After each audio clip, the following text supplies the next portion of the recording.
very happy that, like the chairman. The first point I would like to make is to say that the last time INEC recruited was in 2013, 2 years before I became chairman of INEC. We have not recruited in the last 10 years. So what we are looking at here is basically the historical record.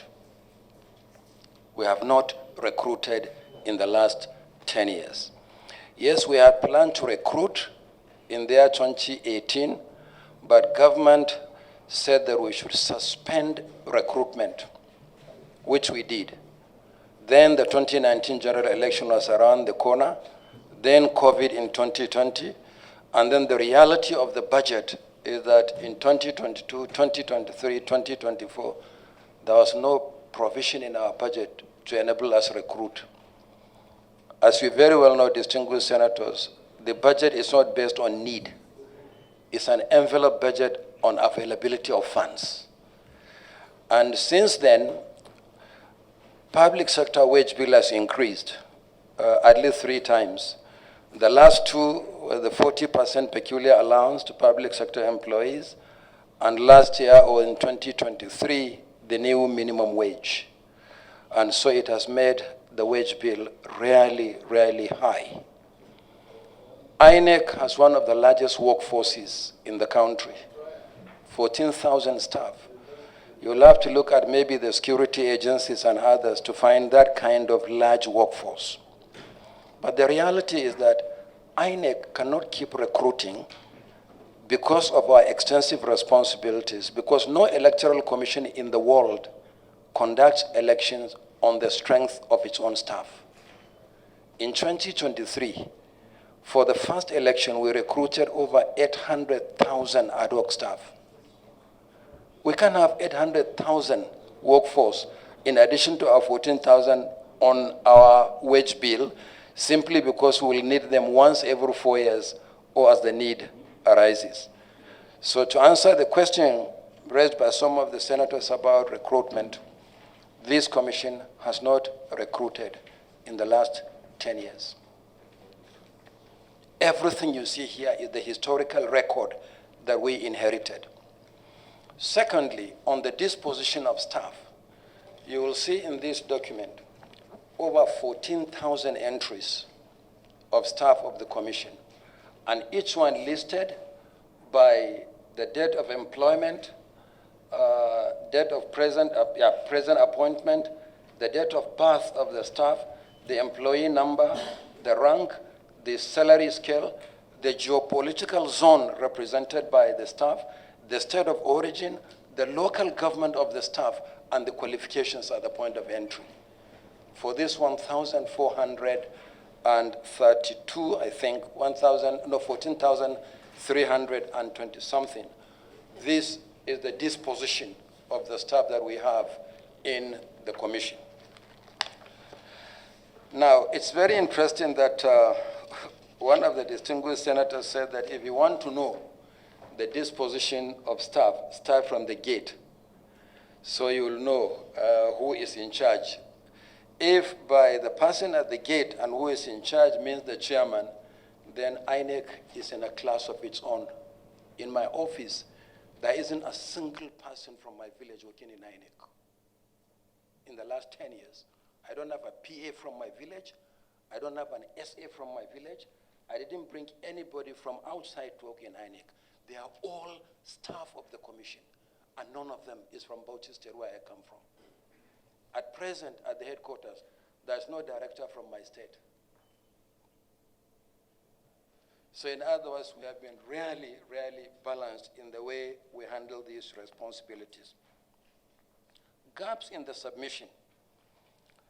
If there are gaps, they are appropriately filled through recruitment and promotion. And for the reason that I've explained, we haven't recruited in a long time. But our hope and plan is that we'll make provision in the 2026 budget for staff recruitment.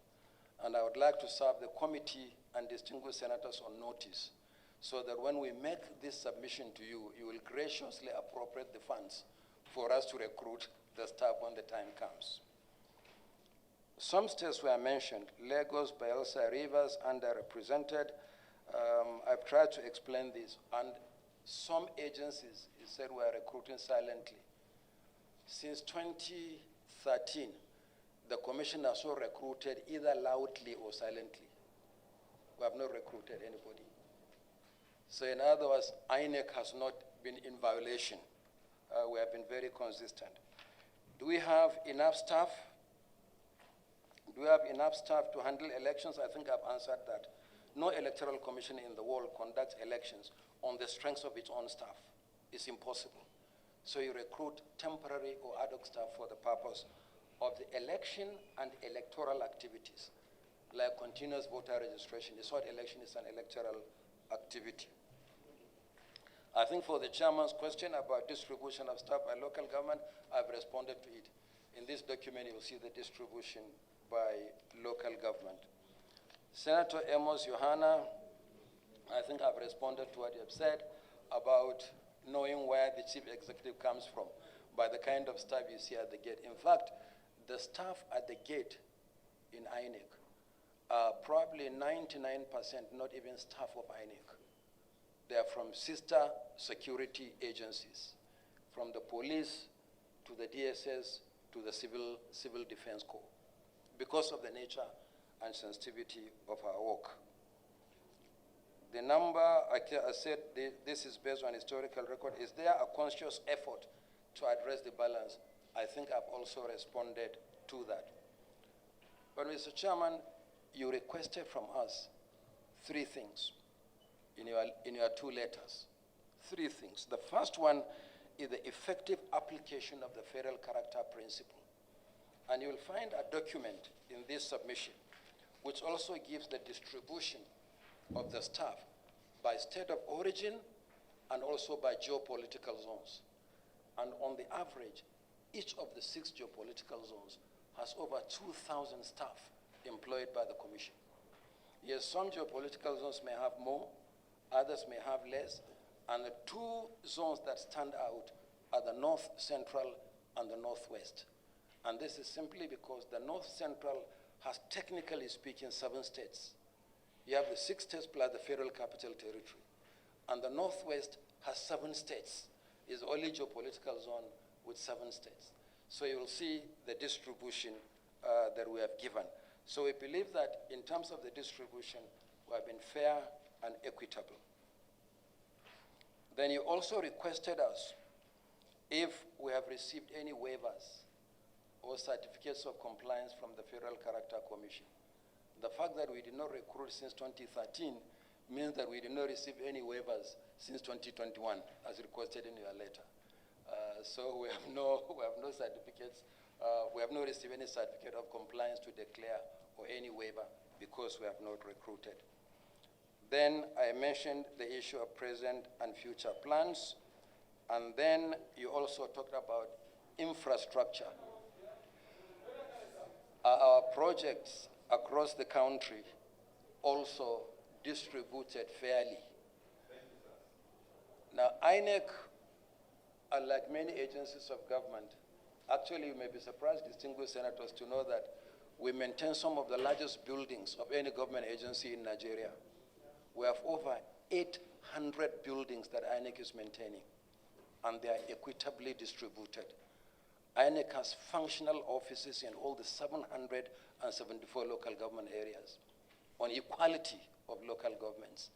We have offices in all the states of the Federation and the Federal Capital Territory on equality of states and local governments. Then we have zonal and subzonal stores and the central stores in Abuja. The stores, in addition to the state stores, which each state has one, we have zonal stores where we can accumulate some materials before distributing them to the states. So in terms of the distribution of our facilities, we are also really equitable. The challenge is some of the local government areas are in varying states of dilapidation.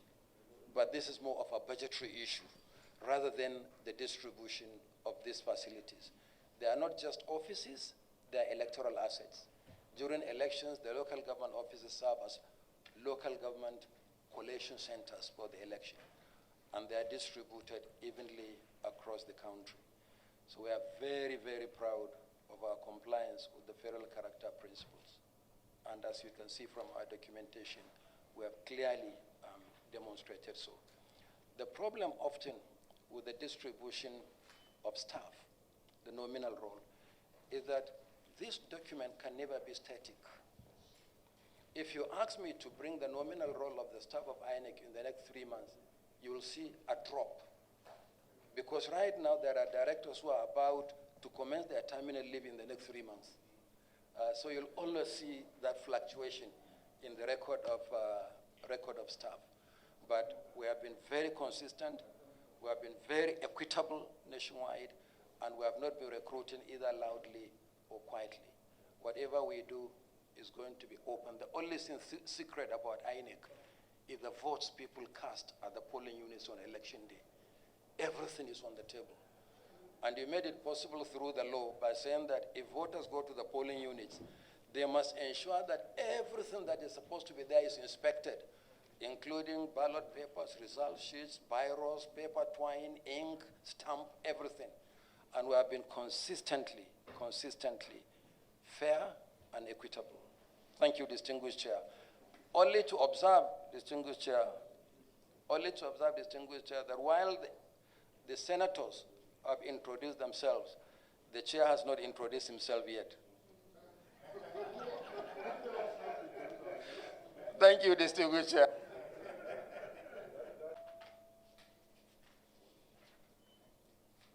The way you defended your papers, very beautiful, very straight to the point, and with a lot of facts. But I want to tell you that from the documents submitted by your commission, employments were made 2021 from 76 nominal rows number 7653 down.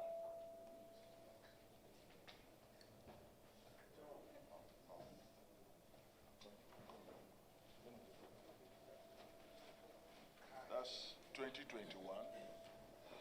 And then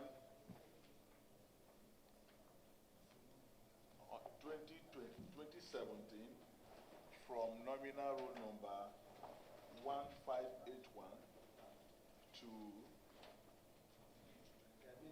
there are many that indicated that employments were done at those years. If you check from the document, this very one that you gave to us, they're there.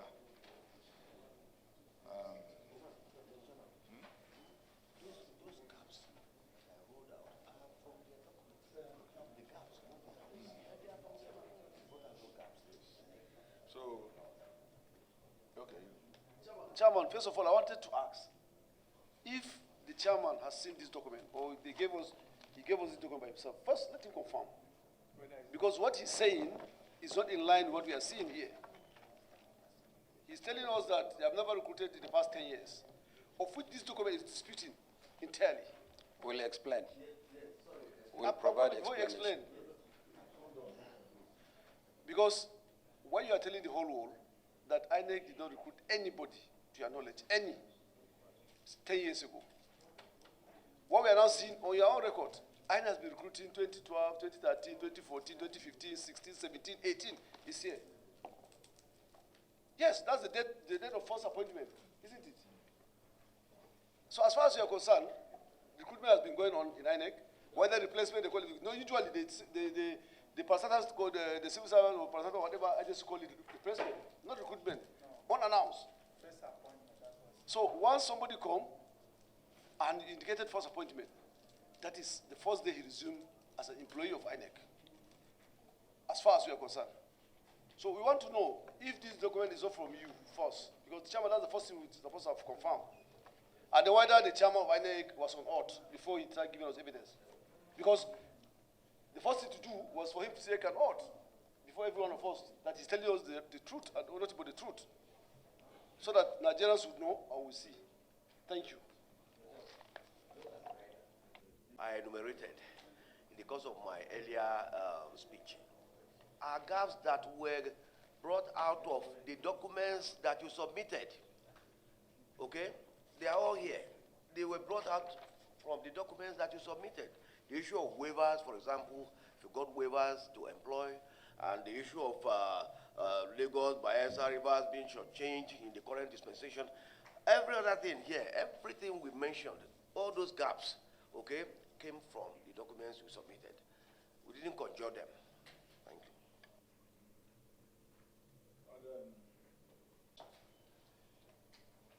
Should give you about 397 per state, including federal capital territory. But if you look at that, you will see, if you look at your distribution in terms of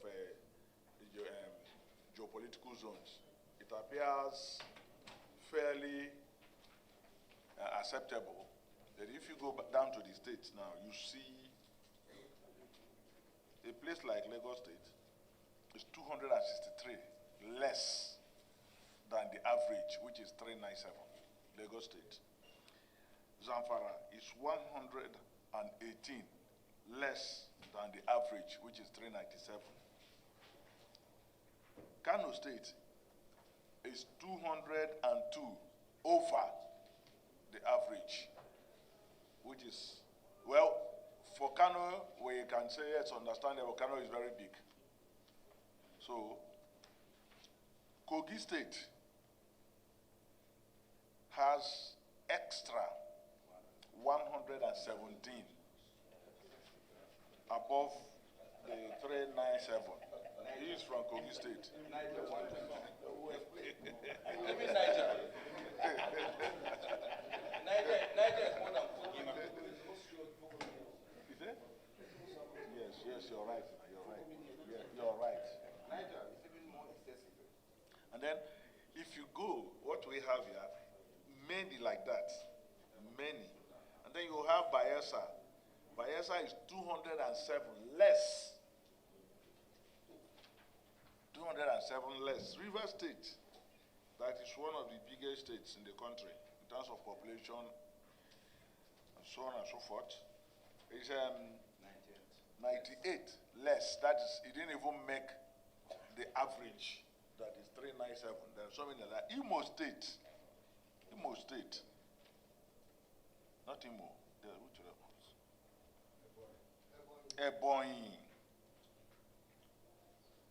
Ebonyi has 230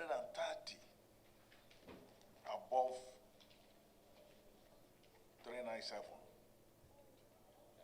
You know, that's 627 workforce. Workforce is from Ebonyi State. Judging from this. So, no. So if you look at the geopolitical distribution, it's fair. It's fair. One of our musicians, Timaya, says that you can't kill yourself. You're not going to bring people to fill in there. But if you now reduce it to states, you will see what we are talking about. Some states are extraordinarily high, while others are very disgracefully low. That's what we are saying. We are not saying that everybody must be on the same page, must be 397, but it should hover around the region. So what, you may not have caused it, but you are the man we know. You are in charge. How do we come by this? I don't know if anyone has something extra to. Steps taken to correct the imbalances. Because I know that you've been there for about 10 years, and many of the things here happened before you came there. So, but we are no longer going back to Humphrey Nwosu and the rest of them. And we don't call the dead.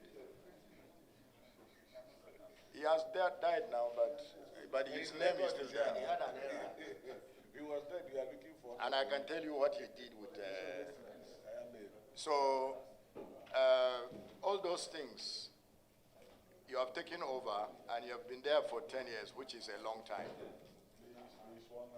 I think there is serious need to take very conscious steps to correct these imbalances.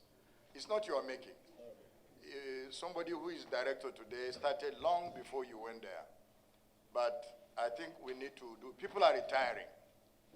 You just told us some people are already beginning to go for their terminal leave. People are retiring, people are dying, and people are leaving the job on their own. All those give you the opportunities to correct the imbalances that exist.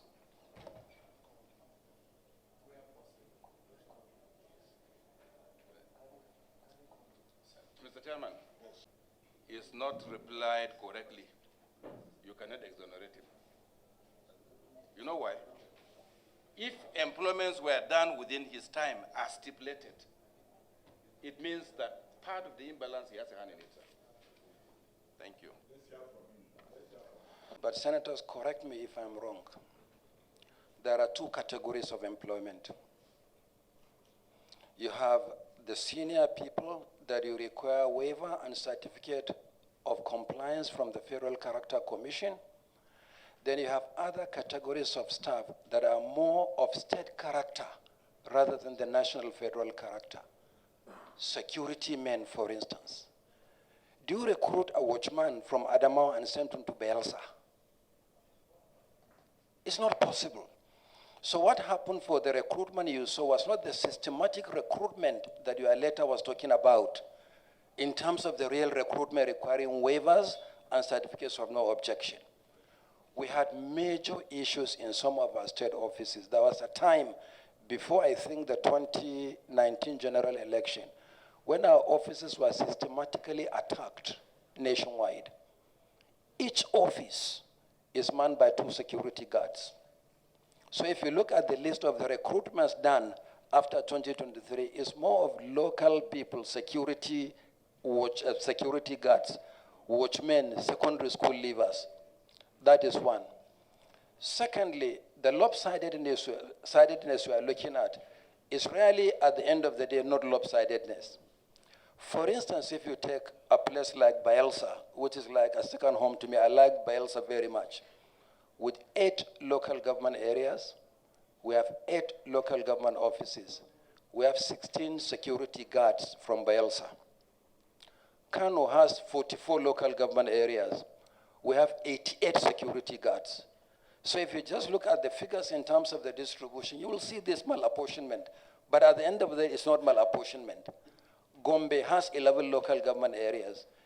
Imo has 27 local government areas. So 11 times 2 is 22 security guards. 27 times 2, you do the arithmetic, is 54 security guards. If you take Nasarawa, for instance, with the number of local governments there, and take Anambra has 21 LGS. Nasarawa has how many LGS? Is it 11 as well?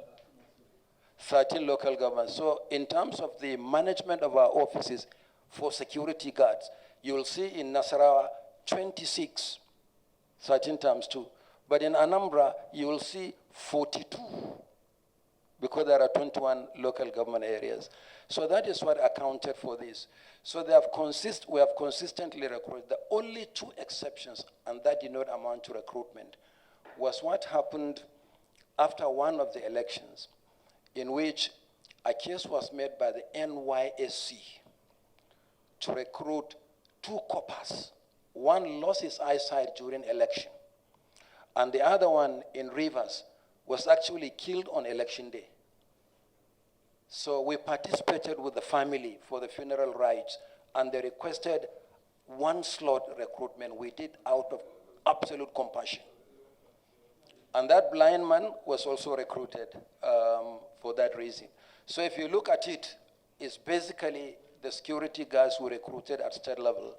And what's the qualification? The qualification is primary school certificate, even though some people, because of the general situation, hide their original certificates.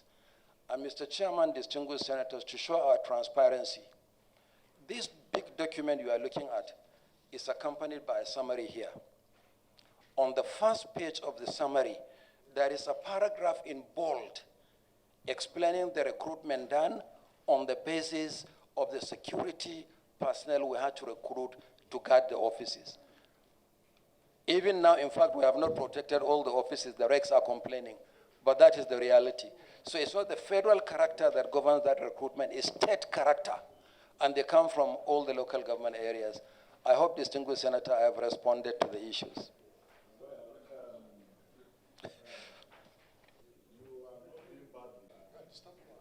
This thing has to do with statistics, numbers.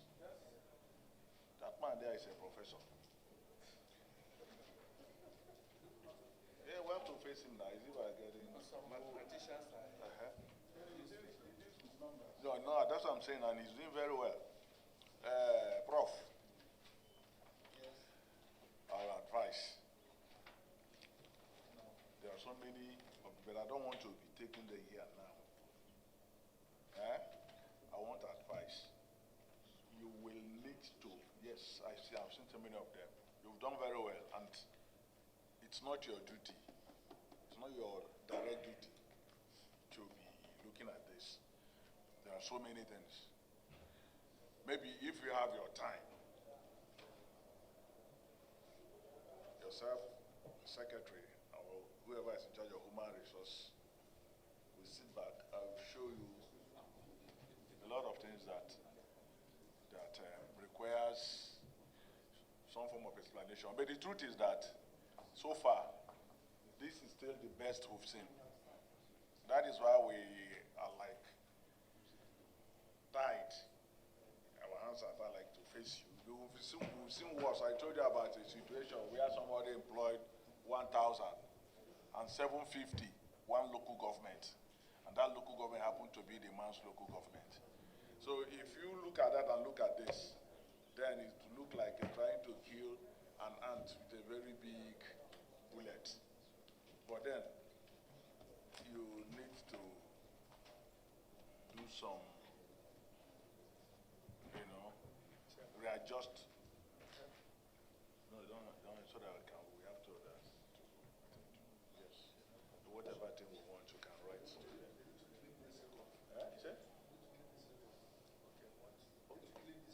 That's what I'm saying. Very rewarding. We discovered during the conversation, some of the members of the committee has this issue, the concerned issue of non-adherence to national character. Has this issue been resolved, and what is the way forward? Yes, when we talk about federal character, you look at it from the point of view of equity and equality. These are two different things. We've looked at both. They are fairly okay.